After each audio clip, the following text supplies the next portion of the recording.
All right, let's get to the final video for this topic, the fundamentals of exercise for nutrition, what to eat, when, and why. We'll review the fuel and utilization during exercise, aerobic versus anaerobic, carbohydrates, proteins, fats, and then we'll spend some time looking at thermal regulation and hydration. The energy-yielding nutrients are macronutrients, are carbohydrates, fats, and proteins. This is what provides us with calories. This is where we get our ATP for muscle contraction. They tend to work together. We get energy from all three macronutrients, but depending on the diet, the intensity, and duration of the activity, carbohydrate or fat will predominate. If we're doing high intensity exercise, the lactic acid from the carbohydrate will be the major source of energy. As you decrease the intensity and increase the duration, carbohydrates will completely break down in the mitochondria, providing us with more energy. We also use fat during longer intensity, lower duration exercise. And while we've talked about the importance of using protein for a lot of other functions in the body, I also said in the previous video that if you're on a very low carbohydrate diet, your body may draw on your lean muscle mass for energy. Not what you want. The objective of dietary carbohydrate management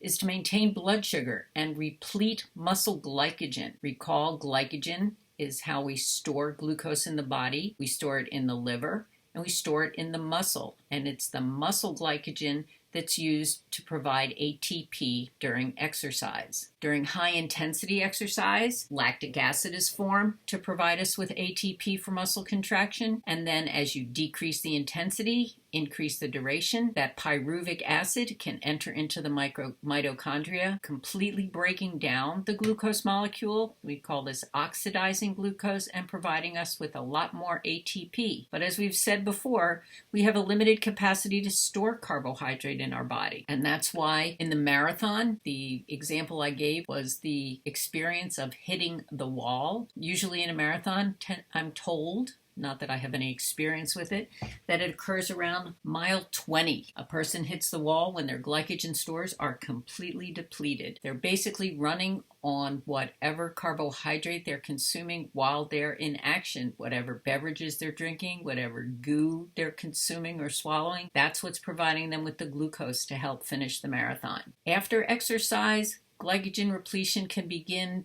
as soon as you start eating. It can prepare your energy stores for the next workout. Now, please understand you don't need to eat right away. If somebody's competing in a marathon, for example, they may not feel like eating right away. What you need to know is that your glycogen stores will be repleted. They will fill up again, whether you eat right after you exercise, within an hour, within 2 hours. Consuming meals, this is cocktail chatter. Consuming meals that provide a combination of carbohydrate and protein in a 3 to 1 gram ratio is supposed to be optimum for muscle glycogen repletion. The recommendations for dietary fats for athletes are the same as those for the rest of the population. They're made to support health and to meet the dietary recommendations. It's suggested to consume low-fat foods prior to an exercise because fat takes longer to digest, and the athlete is recommended to get about 20 to 25% of their calories from fat.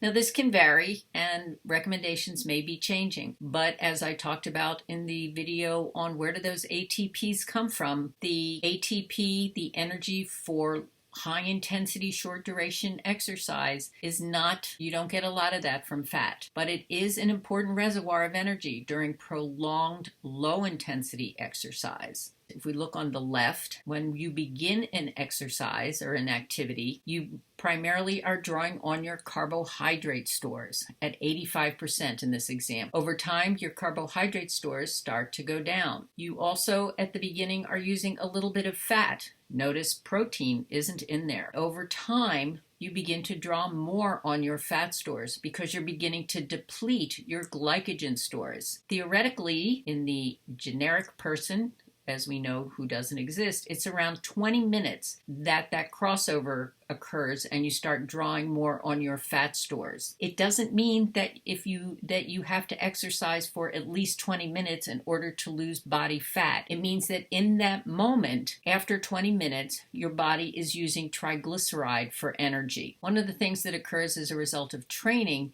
is that athletes are able to start turning to fat sooner, thus conserving their glycogen stores. Our activity this week, or one of the activities when we meet next, will be my giving you in your different groups. It could be the Boston Trail, hiking the trail, completing the marathon. And what I will do is give you in the different groups one of these activities. The first thing you're supposed to do is determine whether the activity is aerobic or anaerobic. And then you're supposed to tell me what kind of fuel is being used for that particular moment in that particular activity and why. Is the person or the people, are they using their ATP creatine phosphate stores? Please go back and look at the video to review that, although I do have it listed at the bottom. Are you drawing on lactic acid? Are you drawing on completely oxidized carbohydrate? Or are you drawing on fat? So that will be part of the activities that we'll do when we meet next class. Fluid and electrolytes are important during exercise as well. If any of you have ever experienced dehydration or electrolyte imbalance, you know what I'm talking about.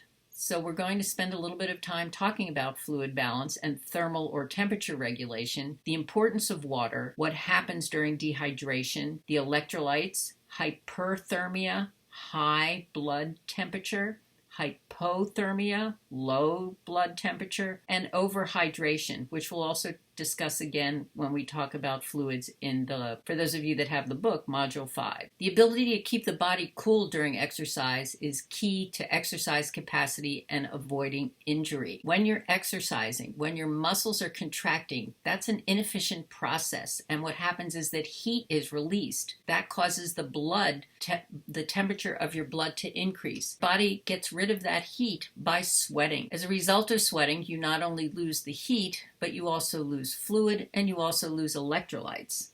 Here we go. A lot of heat is generated in the body due to inefficiencies of energy transfer to make ATP. Sweating creates that evaporative cooling system used during exercise to help keep your core body temperature in a functional range. Remember when we talked about denaturing proteins, that proteins are broken down by the acid in the stomach? Temperature is something that also denatures protein. I believe one of the examples I gave was hard boiling an egg wrong, that the albumin leaks out into the boiling water and changes structure. Okay, so we're not talking about your body temperature getting that high, but if your body temperature does go up really high, if you are not able to get rid of that excess heat, it can result in internal body damage.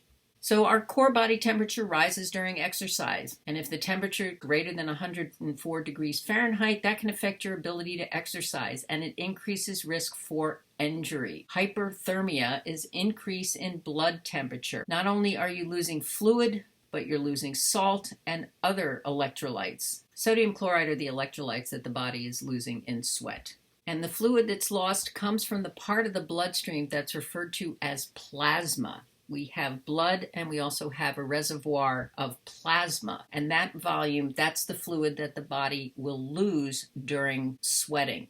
Once plasma volume is depleted, aerobic exercise capacity decreases severely because dehydration may be getting out of control, and the person may be developing heat stroke. Heat stroke is an acute and dangerous reaction to the buildup of temperature in the body, and this requires emergency medical attention. Sometimes it can, if you've been outside in the dry temperature where there's no humidity, you may not be able to tell that your body's sweating because as you sweat, it evaporates really quickly. A person can develop sunstroke. If not treated immediately, it can lead to death. Symptoms include a body temperature of 104 degrees Fahrenheit, hot, dry, red skin, sudden cessation of sweating, deep breathing and fast pulse, blurred vision. It's not a good thing. Have any of you ever experienced heat stroke, or have you ever been dehydrated? What happened? How are you treated? And I'm glad you're still here. To prevent heat stroke, drink plenty of fluid before, during, and after physical activity. Avoid exercising in hot weather and stop exercising at any sign of heat exhaustion. And when I talk about exercising in hot weather, the thing is that if you are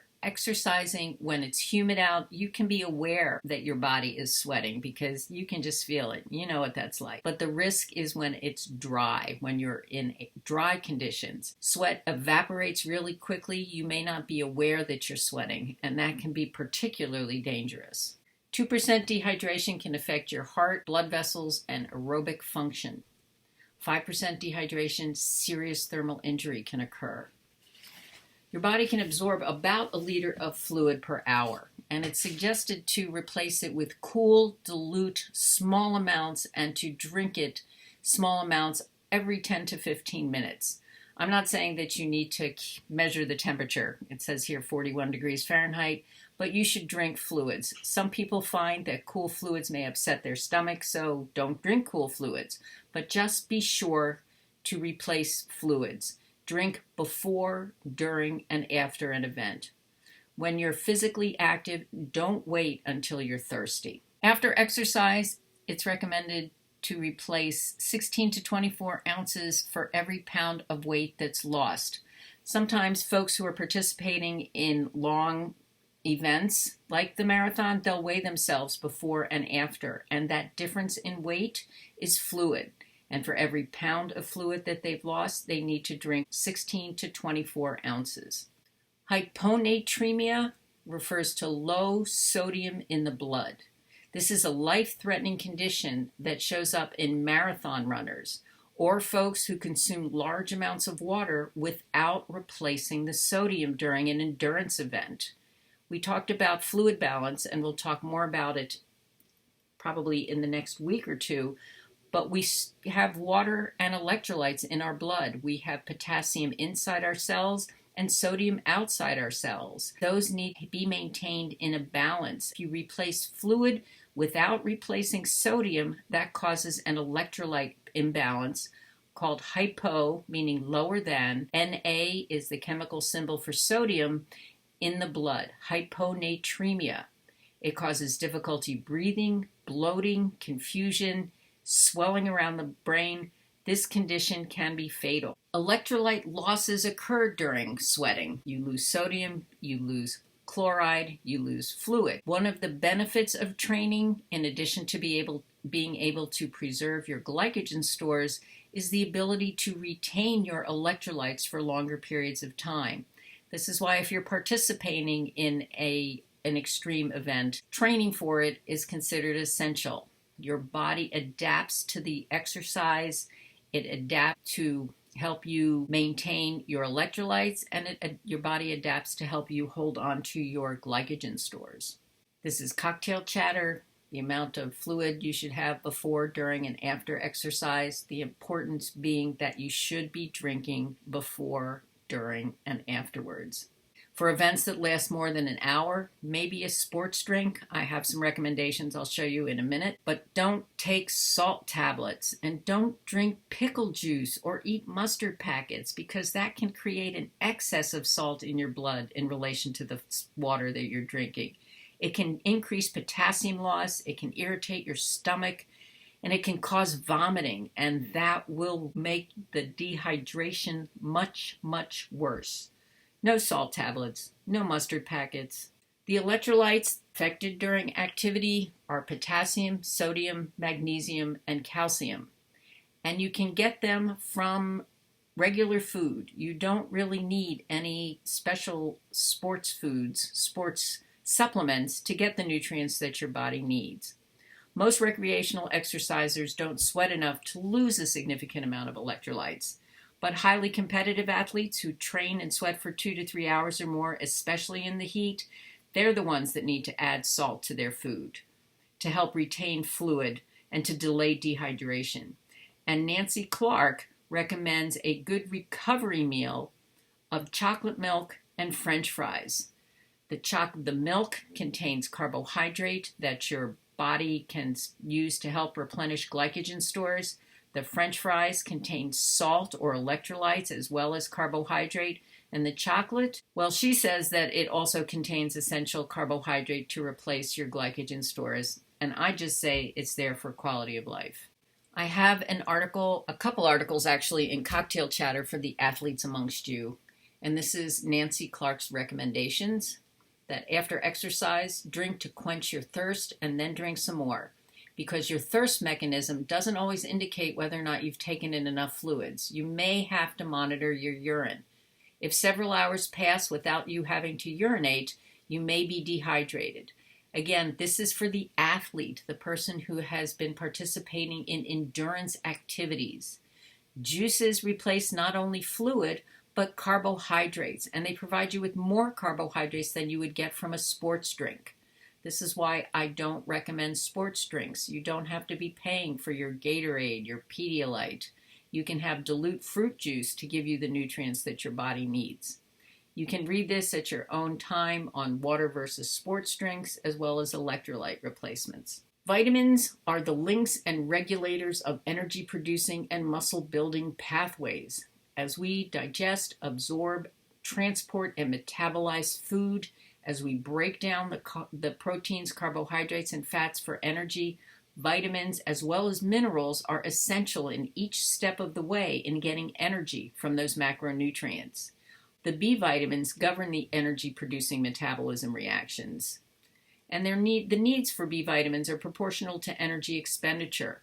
The good thing is that if you are increasing your calorie intake and you're choosing the correct foods for your activities, then you will be getting the B vitamins that your body needs. And I'm still sticking with the 5+ fruits and vegetables a day. They help the athletes meet the recommended intake for the antioxidant nutrients as well as the vitamins and minerals required. Iron is one of the minerals that's crucial for hemoglobin and myoglobin. Iron is bound up to the molecules, and as the molecules in the blood go through the lungs, it picks up oxygen. So iron binds to oxygen in the lungs and transports it to the cells. Iron supplements should only be taken under medical supervision. Sports anemia is an adaptation to physical training, and it may show up as low iron levels in the blood. It does not need to be treated. If you go to the doctor, if you have a blood test that shows your iron levels are low and you've been training for a sports event, let your doctor know, and perhaps you can go back when you're done training to see what your iron levels are. If they stay low, yes, you may be developing iron deficiency anemia. But if it's a sports anemia, this is a temporary state and should go away. Calcium is a mineral that is involved in bone health, and strength training encourages bone growth, so you want to make sure you have adequate calcium to be able to help the bones to grow. Inadequate calcium, vitamin D, and magnesium intake can lead to stress fractures, because what happens is without an adequate intake of these nutrients, your muscles may not develop correctly, your bones may become weak, and if, for example, you don't have adequate fat stores, your estrogen concentration can decrease, and that results in bone loss. To help prevent weak bones, make sure that you consume adequate calcium and vitamin D as well as magnesium. For the savvy diner, who's also a savvy athlete, be sure that your diet is rich in complex carbohydrates, that it's low to moderate in fat. Make sure you consume nutrient-dense foods and that you're getting the adequate amount of energy for your lifestyle. Your meals should be predominantly carbohydrates because remember, carbohydrates are the preferred fuel source for the muscles. Pre-competition meals should be eaten at least 4 hours before you begin an event because you don't want digestion to be going on while you want your blood to be flowing to your extremities for the activity. Make sure you're adequately hydrated. Space out your protein during the day. To summarize, fuel and hydration management influence exercise capacity. As the intensity of the exercise increases, so does the percent of carbohydrate used to produce ATP. Carbohydrate stores are limited in our bodies. Dietary carbohydrate before, during, and after an event can enhance exercise performance. For those who are interested, the carbohydrate to protein ratio should be about 3 to 1.